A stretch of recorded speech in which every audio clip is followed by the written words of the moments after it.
اور آپ اس طرح سے ایسا قانون بنانا چاہتے ہیں جس قانون کے ذریعے مسلمانوں کی جائیداد کو ہڑپ کرنے کے لیے آپ کے سامنے وجہ جواز آ جائے. اور سرکار لگتا یہ ہے کہ جھوٹ کے پٹارے سے پیدا ہوئی ہے اور اتنا جھوٹ بولتی ہے کہ جس نے سچ کو شرمندہ کر دیا ہے. آج جو پروٹیسٹ ہوا جنتر منتر پر، ہزاروں کی تعداد میں مسلمان آئے تھے، اپنی اسپیچ کی، تمام لوگ آئے تھے، ایم پیز آئے تھے، مختلف پارٹیز کے نمائندے موجود تھے، تو میسج کیا دیا ہے آپ لوگوں نے مودی سرکار کو؟ مقصد کیا تھا آج کا؟ اور ہم اس غاصبانہ تیور کو کچل کے رکھ دیں گے اور پورے ملک میں اتنا احتجاج کریں گے کہ اس احتجاج کے ذریعے بقول شاعر کہ چمن پہ بجلی گرانے والوں، چمن کا اس میں بھی فائدہ ہے، جلیں گے مل کر جب آشیانے تو دور تک روشنی رہے گی. آپ کو کیا لگتا ہے جو ہے آپ کا آج پروٹیسٹ تھا، احتجاج تھا، اس کا مودی سرکار پر اثر پڑے گا؟ کیونکہ اس سے پہلے بھی کئی پروٹیسٹ ہوئے. السلام علیکم ورحمۃ اللہ وبرکاتہ. ملت ٹائمز میں خوش آمدید. میں ہوں شمس تبریز قاسمی. رمضان المبارک کا مقدس مہینہ جاری ہے اور اس مبارک مہینے میں آج یعنی 17 مارچ کو آل انڈیا مسلم پرسنل لا بورڈ نے دلی کے جنتر منتر پر ایک احتجاج کیا جس میں ہزاروں کی تعداد میں مسلمانوں نے شرکت کی اور سبھی نے بیک وقت کہا ہم وقف امینڈمنٹ بل کو ریجیکٹ کرتے ہیں، کسی بھی حال میں پارلیمنٹ میں اسے پیش نہیں ہونا چاہیے. آخر کیا مودی سرکار اس بل کو پاس کرائے گی یا نہیں کرا پائے گی؟ آل انڈیا مسلم پرسنل لا بورڈ کا اگلا قدم کیا ہوگا؟ ان تمام مدعوں پر، ان تمام ایشوز پر تفصیل سے بات چیت کے لیے ہم موجود ہیں معروف عالم دین، سابق راجہ سبھا ایم پی اور آل انڈیا مسلم پرسنل لا بورڈ کے نائب قومی صدر مولانا عبید اللہ خان اعظمی صاحب کے پاس. ملت ٹائمز میں خوش آمدید. مولانا سب سے پہلے تو بتائیے کہ کہا جاتا ہے کہ رمضان عبادت کا مہینہ ہے، تو اسی مہینے میں آپ لوگوں نے پروٹیسٹ کرنے کا اہتمام کیا، دھرنا رکھ دیا؟ عبادات اسلام کے بنیادی عقیدے کے بطن سے نکلی ہوئی برکات ہیں.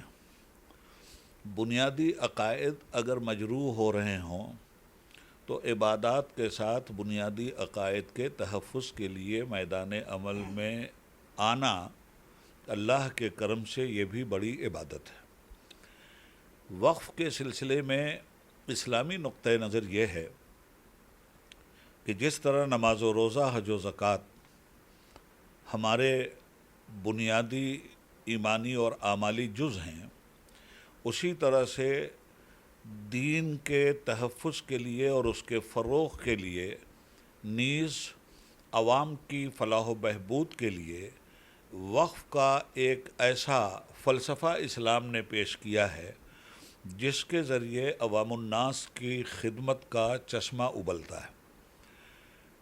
یہ دنیا کی تاریخ میں وقف برائے عوام الناس، وقف اللہ کے نام پر اللہ کے بندوں کو اللہ کے بندوں کی دی ہوئی ملکیت کے ذریعے فائدہ پہنچانے کا ایک عمل ہے، اور اسلام نے اس کی تاریخی بنیاد رکھی ہے.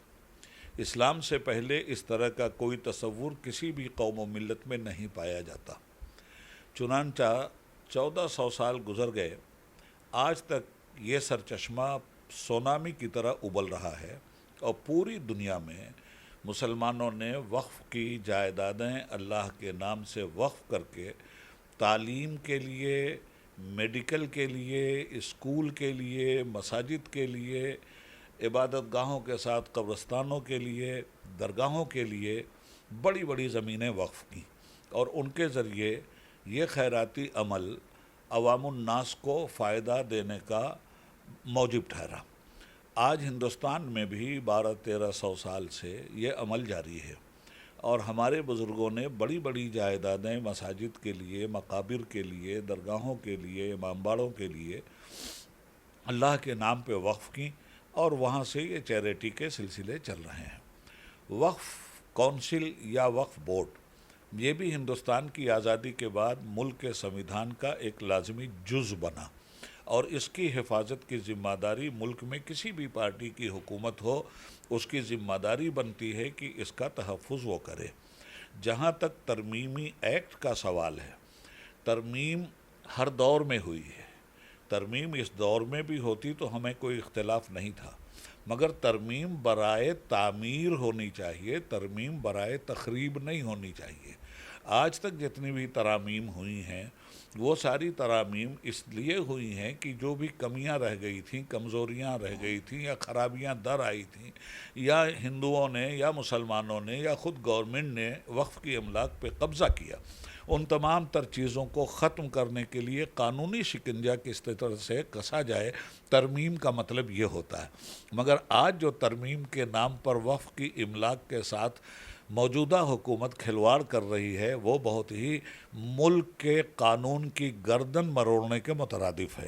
آج جو پروٹیسٹ ہوا جنتر منتر پر، ہزاروں کی تعداد میں مسلمان آئے تھے، آپ نے اسپیچ کی، تمام لوگ آئے تھے، ایم پیز آئے تھے، مختلف پارٹیز کے نمائندے موجود تھے، تو میسج کیا دیا ہے آپ لوگوں نے مودی سرکار کو؟ مقصد کیا تھا آج کا؟ میسج ہم نے یہ دیا ہے کہ دیکھیے، یہ مسلمانوں کی جائیداد ہے، مسلمانوں نے وقف کیا ہے، مسلمانوں کی فلاح و بہبود کے لیے کیا ہے۔ آپ جو کچھ کرنے جا رہے ہیں اس میں مسلمانوں کی فلاح و بہبود نہیں ہے، بلکہ مسلمانوں کے حقوق کا سیدھا غصب ہے، اور آپ اس طرح سے ایسا قانون بنانا چاہتے ہیں جس قانون کے ذریعے مسلمانوں کی جائیداد کو ہڑپ کرنے کے لیے آپ کے سامنے وجہ جواز آ جائے۔ اس لیے اس کی حفاظت کے لیے ہمارا یہ پروٹیسٹ ہے، اور یہ پروٹیسٹ ہمارا مسلسل جاری رہے گا جب تک گورنمنٹ اپنے اس ناپاک منصوبے سے پیچھے نہیں ہٹتی۔ سرکار کی طرف سے کہا جا رہا ہے کہ اس بل کو جے پی سی میں بھیجا گیا تھا، جو ان کی مانگ تھی، جو کچھ تبدیل کیا جانا چاہیے تھا وہ ہم نے کر دیا ہے، کچھ جو بی جے پی کی الائنسز پارٹیاں ہیں یا جن سے آپ کو امید تھی، ان سب کی طرف سے ہی کہا جا رہا ہے کہ مسلمانوں کا جو ویرودھ تھا ہم نے اس کو ختم کرا دیا ہے، یعنی جدیو کی طرف سے، چندرا بابو نائیڈو کی طرف سے، اور اب جو بل ہے جے پی سی کی رپورٹ کے بعد وہ ٹھیک ٹھاک ہے، اس کو پیش ہونا چاہیے۔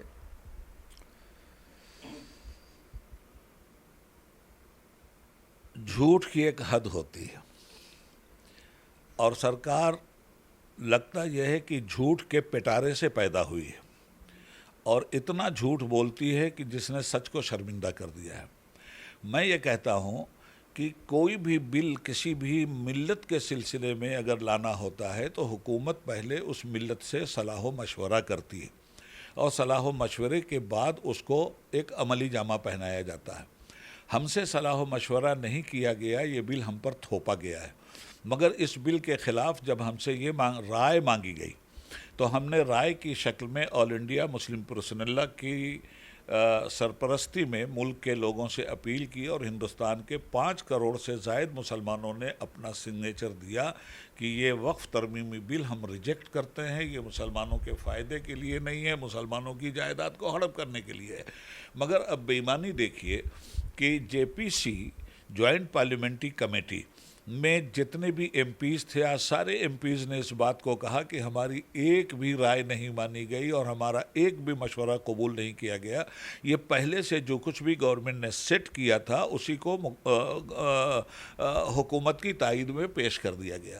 میں یہ کہتا ہوں کہ معاملہ ہمارا ہے، جائیداد ہماری ہے، مشورہ ہم سے لینا چاہیے، تو ہم سے مشورہ لینے کے ساتھ ساتھ آپ غیر مسلموں سے مشورہ لے کر ان کی رائے کو اس کے اندر کیوں داخل کر رہے ہیں؟ یہ کھلا ہوا فراڈ ہے، ان کے کہنے میں کوئی دم نہیں ہے، کھلم کھلا غاصبانہ تیور ہے ان کا، اور ہم اس غاصبانہ تیور کو کچل کے رکھ دیں گے، اور پورے ملک میں اتنا احتجاج کریں گے کہ اس احتجاج کے ذریعے بقول شاعر کہ چمن پہ بجلی گرانے والوں، چمن کا اس میں بھی فائدہ ہے، جلیں گے مل کر جب آشیانے تو دور تک روشنی رہے گی۔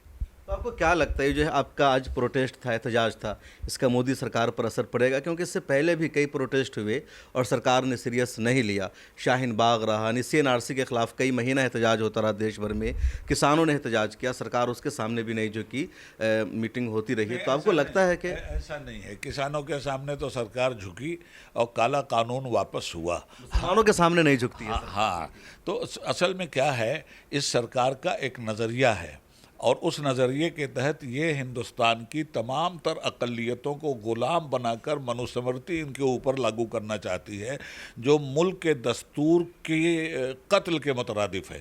ہم صرف مسلمانوں کے حقوق کی لڑائی نہیں لڑ رہے ہیں، ہم ہندوستان کے حقوق کی لڑائی لڑ رہے ہیں، اس ملک کے سنویدھان کی لڑائی لڑ رہے ہیں، اور اسی لیے ہاں ایک بات بڑی اچھی رہی کہ آج تک یہ لڑائی، یہ ہماری مائنارٹی کمیونٹی کی کمزوری رہی ہے کہ جس کے اوپر آفت آئی صرف وہی کھڑا ہوا اور دوسرے نے اس کا ساتھ نہیں دیا، مگر اب سب کی آنکھیں کھل گئی ہیں اور پوری مائنارٹی مشترکہ طور پر ایک پلیٹ فارم پہ جمع ہو کر مائنارٹیز کے ہر حق حقوق کی حفاظت کے لیے تیار ہو گئی ہے۔ آج کے اجلاس میں آپ نے یہ دیکھا اور انشاءاللہ یہ آئندہ بھی چلتا رہے گا، اور ہم حکومت کو مجبور کر دیں گے گھٹنا ٹیکنے پر۔ ایسا کچھ نہیں ہے، یہ ملک جمہوری ہے، اس جمہوری ملک میں تاناشاہی ہم نہیں چلنے دیں گے، اور ہم اپنے موقف پہ ڈٹ کر بھرپور احتجاج پورے ملک میں کریں گے۔ اب لوگ شروع سے کہتے رہے کہ اس مہم میں یا کہہ لیجئے اس بل کے خلاف جنتا دل یونائٹڈ بھی ہے، چندر بابو نائیڈو کی پارٹی بھی ہے، ان کا آپ کو سپورٹ مل رہا ہے، لیکن آج کے احتجاج میں دیکھا گیا کہ نہ تو جدیو کا کوئی نمائندہ تھا، نہ ٹی ڈی پی کا کوئی نمائندہ تھا، تو آپ لوگوں نے ان کو بلایا نہیں یا آپ نے ان کو دعوت دی، وہ لوگ آئے نہیں؟ ہم مسلسل ان پر پریشر بنائے ہوئے ہیں روز اول سے، اور نتیجے میں پہلا جو اثر یہ ہوا کہ جب پارلیمنٹ میں یہ بل آیا تو ان دونوں پارٹیوں نے اس بل کی تائید سے انکار کر دیا، جس کے نتیجے میں جے پی سی میں یہ بل گیا تھا، مگر اتنے دنوں میں وہ انکار اقرار میں بدل گیا یا انکار ابھی قائم ہے، یہ تو ووٹنگ کے وقت پتہ چلے گا۔ ان کے اوپر پریشر ہمارا آج بھی ہے، کل بھی تھا اور کل بھی رہے گا۔ ان سے ہم نے صاف طور پہ کہہ دیا ہے کہ بھائی صاحب، ہمارے ووٹوں سے جیت کر آپ آئے ہیں اور آپ کی سرکار بنی ہے۔ میں یہ نہیں کہتا کہ صرف ہمارے ووٹوں سے جیتے ہیں، مگر ہمارا ووٹ اگر مائنس کر دیا جائے تو آپ کی سرکار نہیں بنتی، اور آپ نے یہ جو سرکار بنائی ہے، یاد رکھیے گا کہ اگر آج ہمارا ساتھ نہیں دیں گے تو 30 تاریخ آخری تاریخ کیلنڈر کی نہیں ہوتی، پھر پہلی تاریخ آ جاتی ہے۔ آپ 5 سال کے کرایہ دار ہیں، 5 سال کے بعد پھر عوام کے سامنے آپ کو آنا پڑے گا۔ اگر آج آپ ہمارا ساتھ نہیں دیتے تو آنے والے دنوں میں آپ کو بھگتنا پڑے گا۔ بی جے پی تو آپ کو ویسے ہی اکھاڑ کے پھینک دے گی، اور بی جے پی کی چال میں پھنس کر اگر آپ نے ہمارے حقوق کا ہنن کیا تو آنے والے دنوں میں نوشتہ دیوار پڑھ لیجئے، ہم آپ کے خلاف پوری طاقت کے ساتھ میدان میں آئیں گے، اور آپ کے خواب کو ہم شرمندہ تعبیر نہیں ہونے دیں گے۔ بل کو روکنے کا 2 آپشن ہے، جو سب سے بڑا آپشن یہی کہ پارلیمنٹ میں ان کے نمبرز پورے نہ ہو تو، اور دوسرا جو طریقہ ہے کہ سڑکوں پر احتجاج ہو، سرکار رک جائے۔ تو کیا لگتا ہے پارلیمنٹ میں کوئی حکمت عملی ہے یا سڑک ہی ایک واحد راستہ ہے جہاں احتجاج ہو؟ پارلیمنٹ میں حکمت عملی یہ ہے کہ پورا انڈیا الائنس ہمارے موقف کے ساتھ کھڑا ہوا ہے، پوری طاقت کے ساتھ کھڑا ہوا ہے، ہم ان کے شکر گزار بھی ہیں، اور نہ صرف یہ کہ کھڑا ہوا ہے، وہ حتی الامکان اس بات کی کوشش کر رہا ہے کہ یہ بل پاس نہ ہونے پائے اور لوگوں کا ضمیر جاگے۔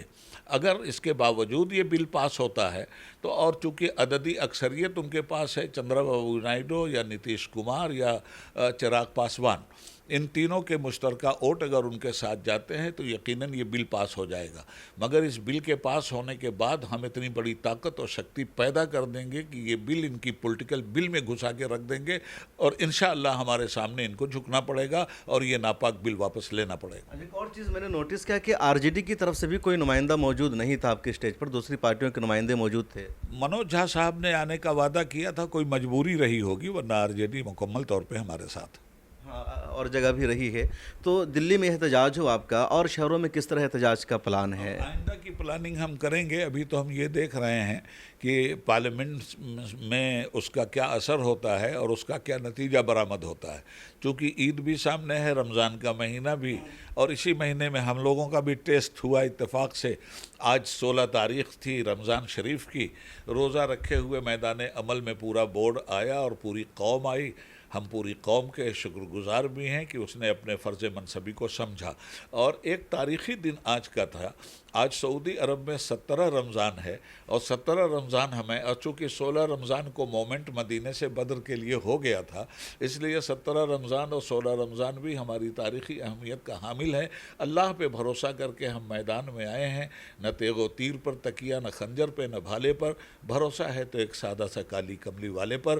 ان کے استحکام اور ان کی مبارک دعائیں اور ان کے فیض سے ہمیں یقین ہے کہ ہمیں کامیابی ملے گی۔ تو مطلب سوچ سمجھ کر یہ تاریخ منتخب کی گئی تھی کیا، یا؟ بالکل نہیں، دیکھیے سوچ سمجھ کے تو نہیں، پہلے ہمیں اجازت نہیں ملی، پھر 13 تاریخ کو ہولی کا حوالہ دیا گیا، پھر ہم نے یہ طے کیا کہ ہم کیوں نہ ایسی تاریخ ساز تاریخ میں اپنا فیصلہ لیں جو تاریخ ہماری تاریخ کا روشن مستقبل ہے، اور وہی بنیادی پتھر ہے جہاں سے اسلام کو فروغ حاصل ہوا اور اسلام پوری دنیا میں پھیلا۔ انہوں نے کہا آخری سوال، آپ مشہور سیاست داں بھی ہے، کئی مرتبہ راجہ سبھا کے آپ MP رہے، کئی پارٹیوں سے آپ کے تعلقات ہیں، تو اندرون خانہ BJP کے رہنماؤں سے کوئی بات چیت ہے؟ ان کے عزائم کیا ہے؟ کیا اس سیشن میں بھی یہ بل کو لائیں گے یا اور ٹالیں گے؟ کیا کچھ ان کی پلاننگ ہے؟ ان کے عزائم بہت صاف ہیں. دیکھیے، سیاسی پارٹیاں اپنے ووٹ اور اپنے اقتدار کی پالیسی کے تحت عوام کے ساتھ کھڑی ہوتی ہیں.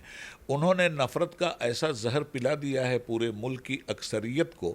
میں سب کو نہیں کہتا، مگر اکثریت میں وہ لوگ اقلیت میں رہ گئے ہیں بیچارے، جو لوگ اکثریت میں رہتے ہوئے بھی مائنارٹیز اور ملک کے دستور کی حفاظت کے لیے ہمیشہ آواز اٹھاتے ہیں. انہیں بھی سلام. مگر انہوں نے یہ سوچ رکھا ہے کہ ہم مہنگائی پہ بحث نہیں کریں گے، ملک میں بے روزگاری پہ بحث نہیں کریں گے، صرف مسلمانوں کو ٹارگیٹ بنا کر کے اپنا ووٹ بینک بنائیں گے. یہ ان کی اپنی سیاسی اقتدار میں رہنے کی پالیسی ہے. وہ اپنے ماننے والوں کی لاشوں پر بھی اپنے اقتدار کی کرسی رکھ سکتے ہیں، انہیں کوئی شرم نہیں ہے. یہ ہے ان کا وہ معاملہ جس میں اس مسئلے کو وہ برسر عام لا رہے ہیں. تو بہت شکریہ. ہمارے ساتھ تھے معروف عالم دین اور آل انڈیا مسلم پرسنل لا بورڈ کے نائب صدر سابق راجیہ سبھا MP مولانا عبید اللہ خان اعظمی صاحب، جن کا صاف کہنا ہے کہ اگر اس بل کو پاس کیا گیا تو پورے ملک میں احتجاج کیا جائے گا، اور ایسا تاریخی احتجاج ہوگا کہ سرکار کو ہر حال میں جھکنا ہوگا اور اس بل کو واپس لینا ہوگا. آپ کی کیا رائے ہے؟ کمنٹ سیکشن میں ضرور لکھیں. پھر ملاقات ہوگی کسی اور شخصیت کے ساتھ. اللہ حافظ. ملت ٹائمز کو جاری رکھنے اور مضبوط بنانے کے لیے ہماری آرتھک سہایتا کیجیے. یہ ایک آزاد میڈیا ہاؤس اور کمزوروں کی آواز ہے. آپ ہمیں دیکھیں، سنیں، پڑھیں اور ہر مہینے زیادہ نہیں، صرف 100 روپے سے مدد کریں. ڈیٹیلز ڈسکرپشن میں موجود ہیں.